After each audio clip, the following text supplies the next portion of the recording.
and welcome to Italics, the Italian-American magazine. I'm your host, Joseph Shelson. We come to you again this month from the CUNY TV studios at the Graduate School and University Center, our home base here in Midtown Manhattan.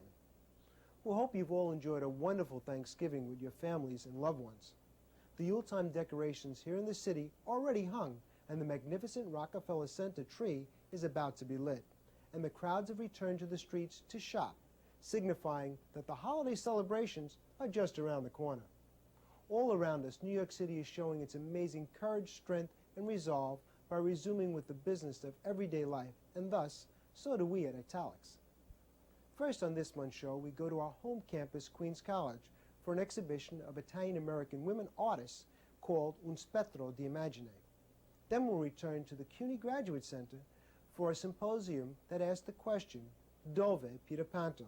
The conference explores the harsh working conditions on the New York City waterfront and docks in the 1920s and 30s, and what Italian Americans did to improve them.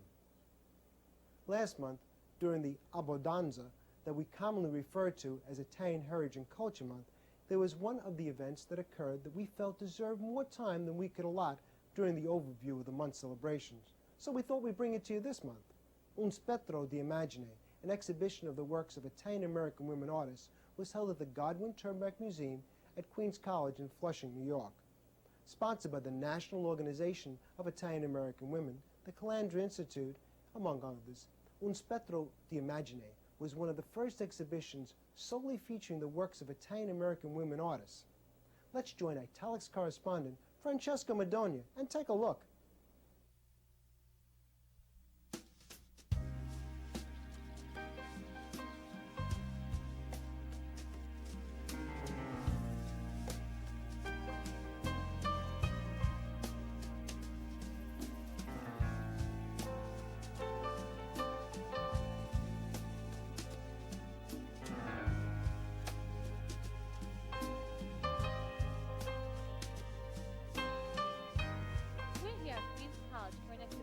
Entitled Italian-American Women Artists, Un Spettro di Immagine. The exhibition includes portraits, sculptures, and paintings, all done by Italian-American women. The Calandra Italian-American Institute of Queens College was one of the sponsors of Un Spettro di Immagine. Art is extremely important to us all. It expresses our culture, it expresses our values, it expresses who we are as a people. And we really need our artists, and we're so pleased and proud that so many of you have participated here with us this evening and for this whole month. Dr. Shelsa introduced Dr. Aileen Riotta Sairi, a co-founder of the National Organization of Italian-American Women, who co-sponsored the exhibition. Thank you very much for joining us. Thanking you for helping us celebrate this very historic event, the first show of Italian-American women artists. The works that you have seen varies from conceptual art to photography, watercolors, oils, pastels, and sculpture. This program is more important to us today than it was when it began its planning with Joanna's conversation 6 or 8 months ago. The events of September 11th make it even more important for us today to leave room in our lives for the arts. The artist nurtures our soul and reminds us of our humanity. We need this very timely show. Laura Savini, well-known television personality from WLIW New York, is the president of NOYAL. Really, you should be proud of everything, all the work that was put into this, and I hope it inspires you to express yourself if you're not one of the artists here, because I know I want to figure out a way to put my own thoughts on paper after this. So thank you all very much for being here. Someone said to me earlier that, and thanked me for making the space available, but this was an empty space just a few short weeks ago, and what has come in here is just incredible. And it is this work and the people here who actually transform this into what we see this evening. I just want to extend my thanks and appreciation to all of you who have worked so hard to make this happen. Dr. Hotzler and Dr. Shelsa presented certificates of appreciation to the participating artists. Barbara Gerard and Barbara Gorodnik, participating artists and members of NOYAL, were instrumental in developing uno spettro di immagini. Dr. Gerard, what is your role with the National Organization of Italian American Women? I've been with the organization, Francesca, for a number of years, 20 years actually. It's been in existence. I was past president and I've been on the board for 18 years. And I've been very involved. And I'll tell you, today is an outstanding, wonderful, wonderful day because I have been saying we should have an art exhibit for, I think, 18 years. Okay, but I said we can't do it as an overnight thing. It has to be in a legitimate gallery, a legitimate museum, and have very significant artists. So this is really an absolute wonderful milestone that we have this exhibit here today. Okay, and it was kind of in the making for 18 years. Can you tell me a little bit about your art? Yes, okay, I'm very much into women. I use women as the landscape. As you can see the pieces here, I either do a landscape itself or the woman becomes the landscape. And I incorporate paint. Sometimes they're monochromatic, sometimes they're more colorful than the ones on exhibit here. But I use a lot of mixed media and the feeling of sand and stone and the whole feeling of the sea. I have a great affinity for women and also for the sea. Mrs. Gorodnik, I know that you were instrumental in putting this exhibit together. Can you tell me a little bit about your role? Well, Barbara Gerard and I decided that it would be a fun thing to do for our organization, and we thought it would be a nice thing to have Italian-American women artists share a space so that they can show their work to the world. And it was a very exciting process, and we found that once we contacted and spoke to a lot of Italian-American women artists, they were so excited about this exhibit and so happy to be here with us that it was fun working. After this initial success, one can only hope that the exciting and challenging perspectives presented by Italian-American women artists are featured at more exhibitions and group shows in the future. For Italics, I'm Francesca Madonia. Working conditions and union corruption on the New York City waterfront and docks during the 1920s and 30s were amongst the most deplorable and dangerous anywhere. These conditions were glamorized and fictionalized by Hollywood in the well-known feature film On the Waterfront. Sadly, the real story is never told.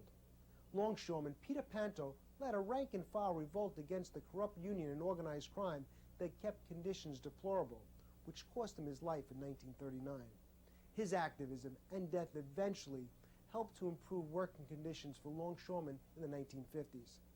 Let's go to the CUNY Graduate Center in Manhattan for a symposium that reveals the little discussed but important role of Italian-American activists on the New York City waterfront. The City University of New York Graduate School and University Center was the location for a symposium investigating the role of Italians on the New York waterfront that asked the question, Dove Peter Panto? The symposium's chairman was Dr. Joseph Shore of the Calandra Institute.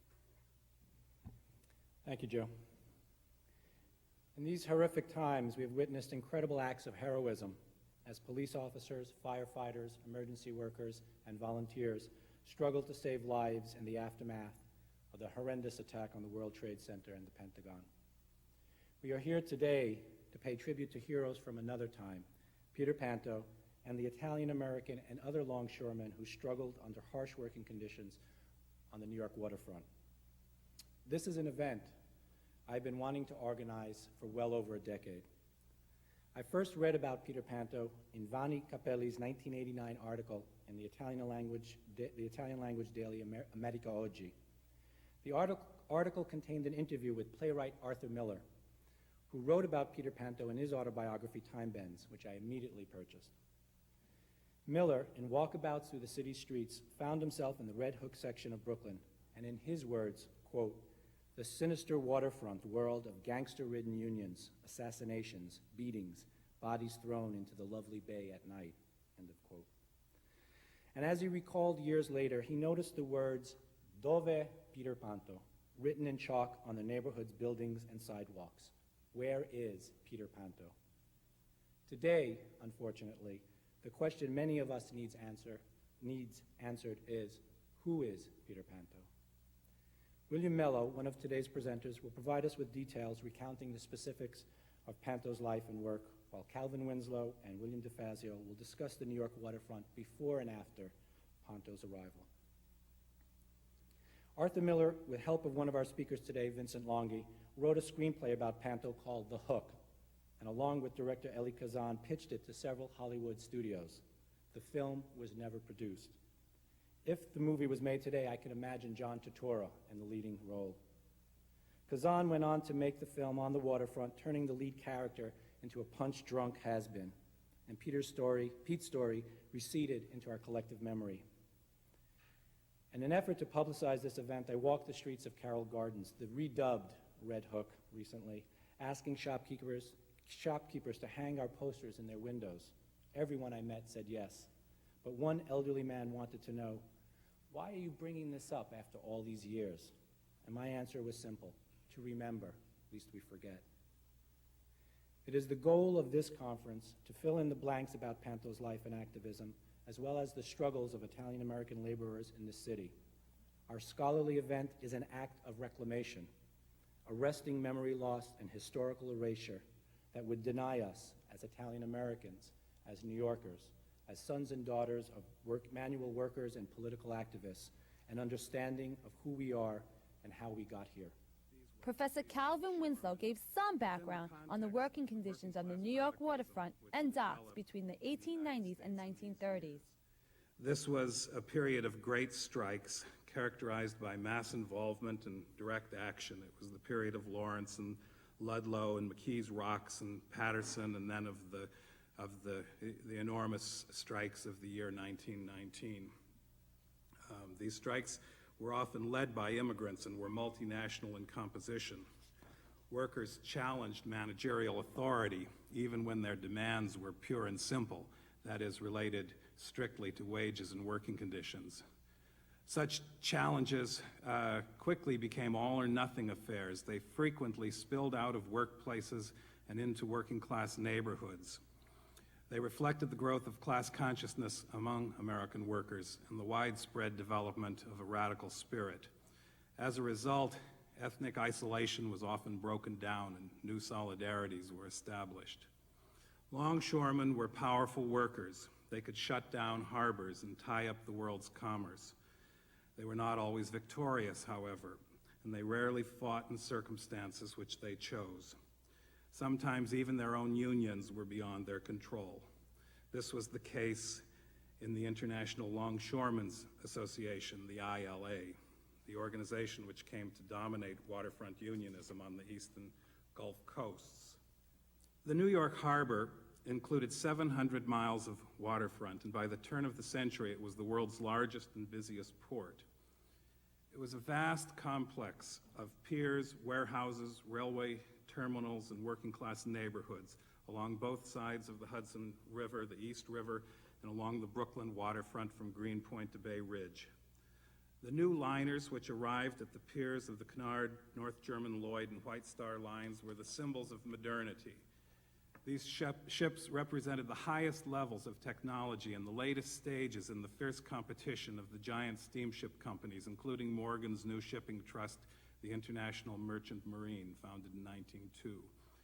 The docks, however, were old-fashioned and mechanization was rare. The shippers lobbied to have the piers extended farther and farther into the rivers to accommodate ever larger ships.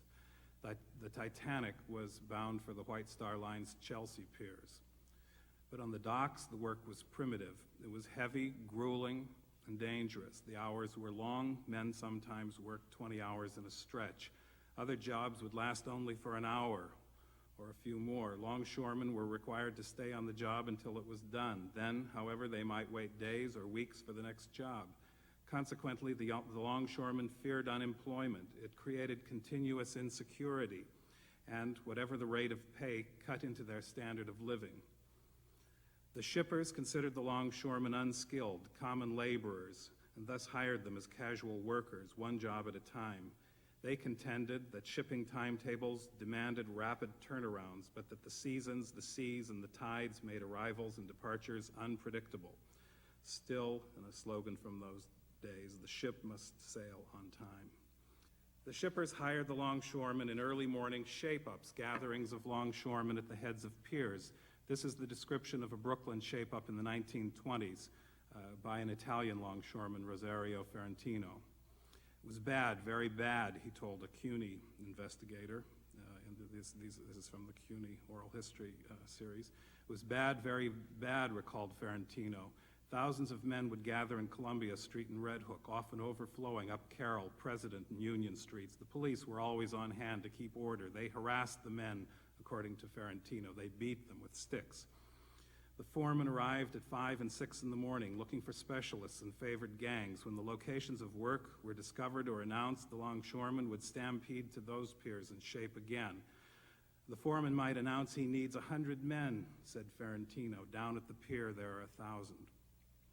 Charles Barnes, the foremost investigator of the industry, estimated in 1915 that there were 3 longshoremen for every job in the harbor.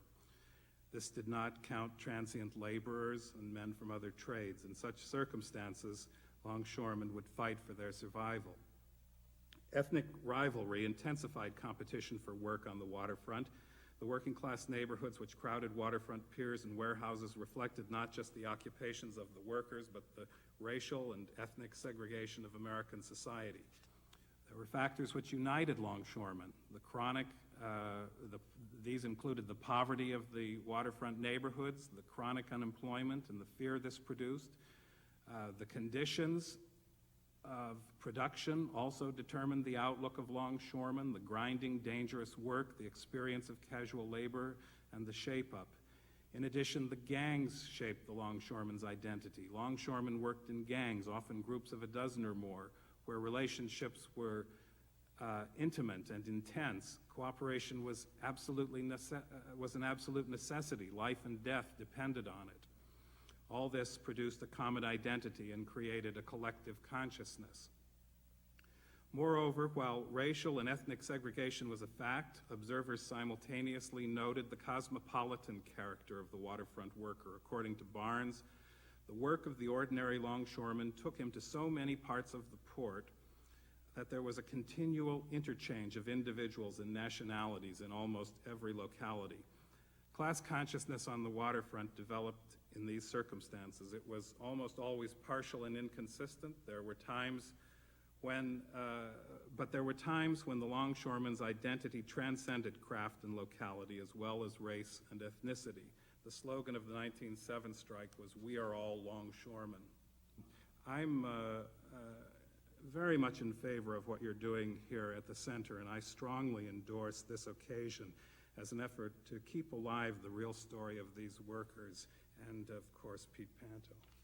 William Mello discussed the legacy of Peter Panto and the rank and file of the Union.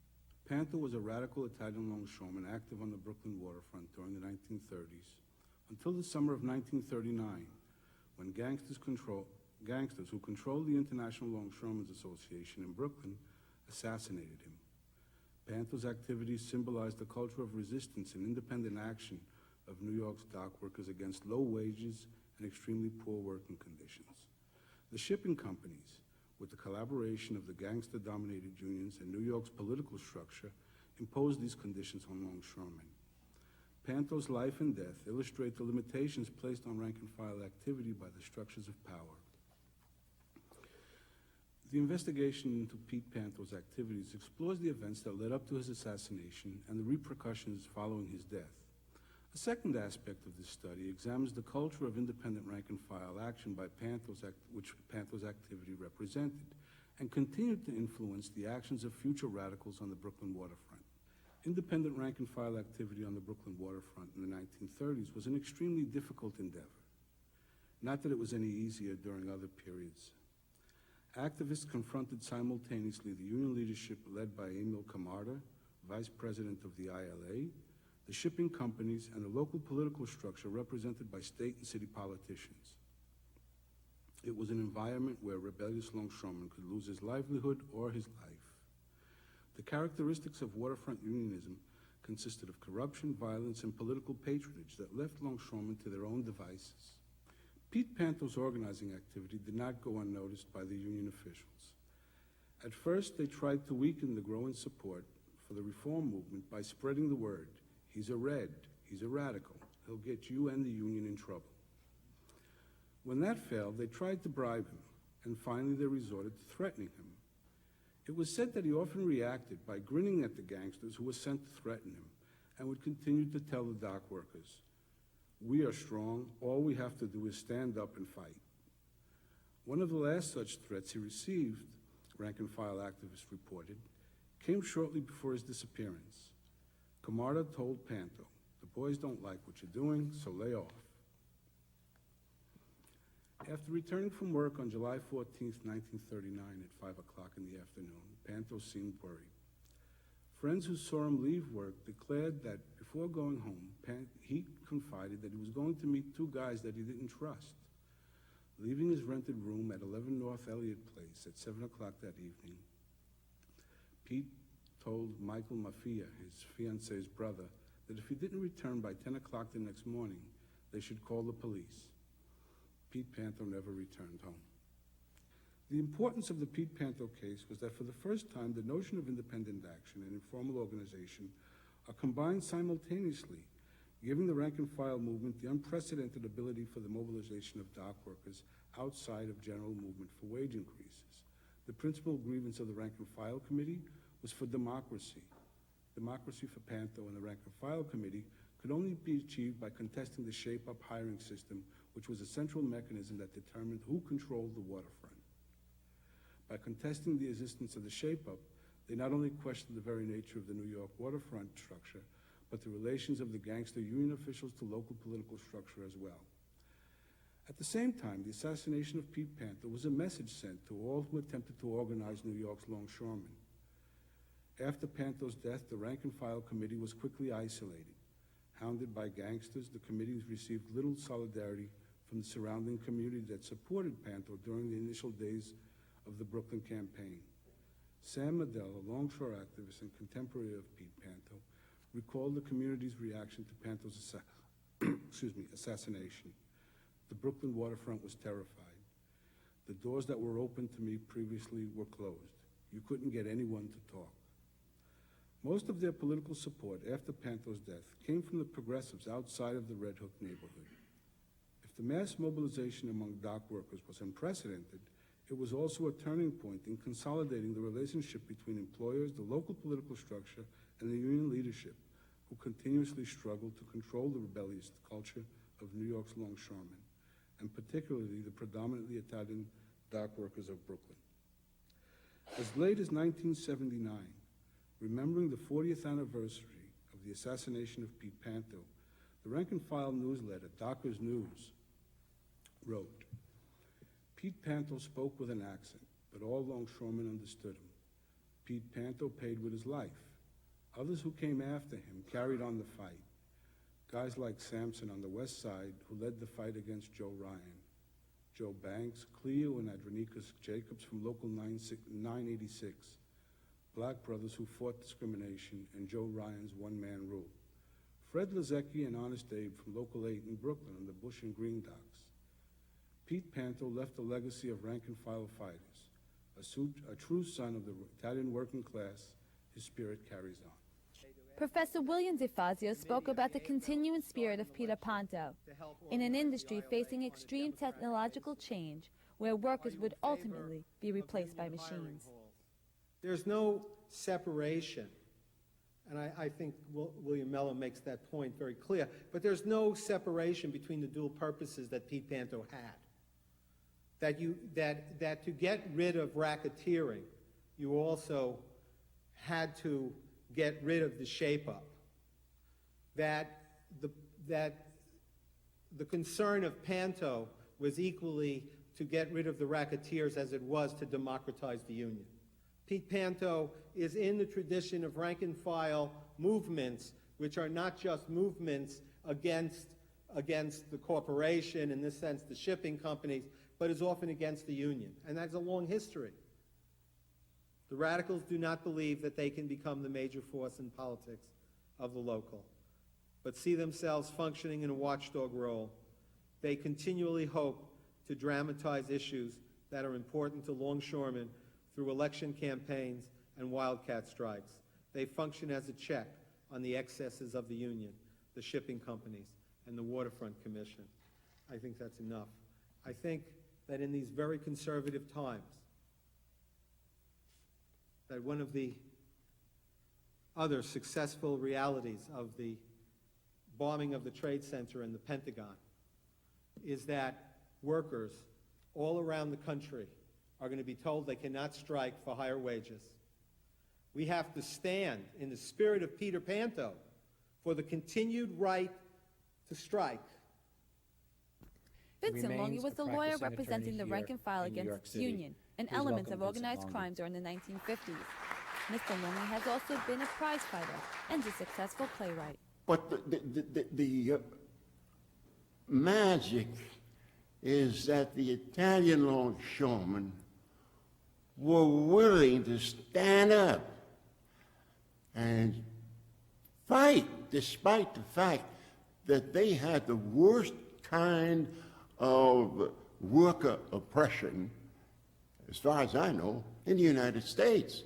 In that, the waterfront is a fantastically rich gold mine for the gangsters. It isn't the $2 that the kickback guy pays, that the worker pays, that puts money, makes it so profitable for the gangsters. No, it is the fact that they could negotiate contracts with the shipping companies. They themselves got kickbacks from the shipping companies to make lousy contracts. And another thing that's often ignored, millions, hundreds of millions of dollars went into the pockets of the gangsters through what we call pilferage. A pilferage ordinarily means the workers break open a case of whiskey, they take a bottle, and that's pilferage. My foot, pilferage meant you take the whole ship, literally. And the tribute, when you talk about Pete, don't just talk about Pete. It's the Italian-American peasants from Italy who couldn't speak English, but they remember La Lega dei Contadini, the League of the country trying to abolish the shape of the house, and they surrounded Pete, and they were the movement. Pete emerged from that tradition and had the strength to be that leader. And why he influenced me, my father, and Pete, is because I asked myself, would I do what Pete did? I don't know. The spirit of Pete Panto, the words and the name Pete Panto may disappear in time. But God bless Pete, that miserable, crazy man who had the courage to say to the evil fascists, bastards, fuck you.